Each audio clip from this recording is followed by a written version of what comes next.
O ministro da Fazenda, Fernando Haddad, afirmou hoje que a Receita Federal vai passar a tratar as fintechs como instituições financeiras. E isso significa que elas terão de cumprir as mesmas regras que grandes bancos.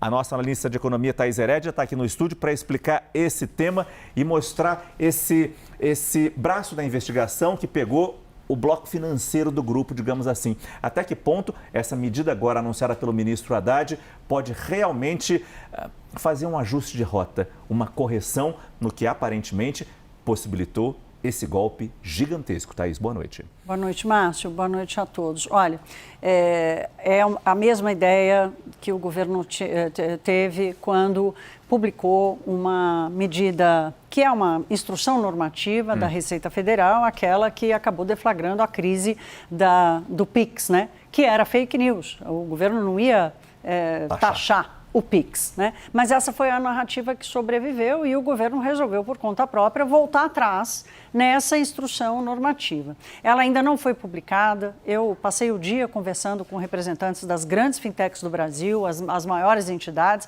para entender qual é a expectativa deles. A expectativa deles é que seja, no mínimo, a mesma norma que foi subtraída revogada pelo governo federal no começo do ano em função da crise. E eles querem essa regra.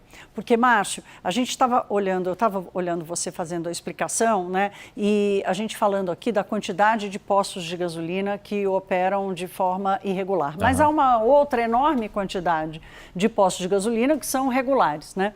A mesma coisa acabou acontecendo entre as fintechs. O Brasil tem mais de 2.000 fintechs, né? A expectativa é de que o envolvimento foi pequeno, de poucas fintechs, nesse universo gigantesco dessas empresas, que são empresas de tecnologia envolvidas em sistemas de pagamento. E essa cobrança por uma equalização ou por regras equivalentes entre as fintechs e as instituições financeiras mais tradicionais já é uma demanda antiga. O que o governo queria, e que as grandes fintechs concordam, é que as obrigações diante da Receita Federal para informar os donos das contas, informar as operações que chamam a atenção, operações que estão fora do padrão da legislação, de muitos valores, de contas que não têm uma identidade reconhecida, o que os bancos tradicionais já fazem, as fintechs vão passar a fazer segundo a regra do governo. Quer dizer, não tem a ver com pagamento de impostos,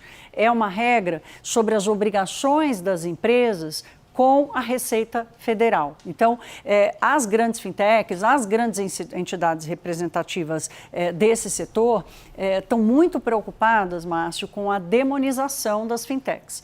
A fintech é um surgimento moderno, né? São empresas de tecnologia voltadas para sistemas de pagamento e sistemas e operações financeiras, né? Aqui no Brasil elas cresceram muito, promoveram digitalização, promoveram inclusão, promoveram barateamento do crédito. Então a gente precisa ter muito cuidado para evitar a demonização das fintechs como empresas que mudaram a configuração de como o sistema financeiro funciona no Brasil. Agora, rapidamente, a gente mostrou a Receita Federal, falamos como o Ministério da Fazenda, o próprio ministro Haddad apareceu também nessa história. Como é que o Banco Central apareceu nisso ou agiu?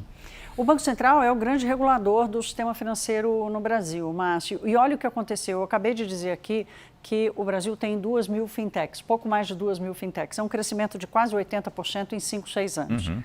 Ao mesmo tempo, o Banco Central teve uma redução nesses últimos anos, dos seus quadros, do seu orçamento. E há uma discussão, uma demanda do próprio setor financeiro, não só das fintechs, mas também do setor financeiro, de um fortalecimento da capacidade do Banco Central de atuar, porque ele é o regulador, ele é o fiscalizador, né? E aí, na mistura política, do debate político que acaba envolvendo isso tudo, tem lá a discussão da independência, não só de operação para decidir juros, mas a independência financeira e administrativa do Banco Central, que está travada no Congresso Nacional, porque o Palácio do Planalto não quer. O Palácio do Planalto tem resistência à independência do Banco Central estabelecida como já está, de atuação com a taxa de juros, e não quer saber de dar mais autonomia para o BC. Só que sem essa autonomia, o Banco Central está perdendo a sua capacidade de operação. Quer dizer, não está sendo leniente, mas ao mesmo tempo não está acompanhando o crescimento do sistema financeiro como ele está acontecendo. Então, o próprio setor cobra e de alguma forma, apoia o Banco Central nessa demanda. Obrigado, Thaís Herédia.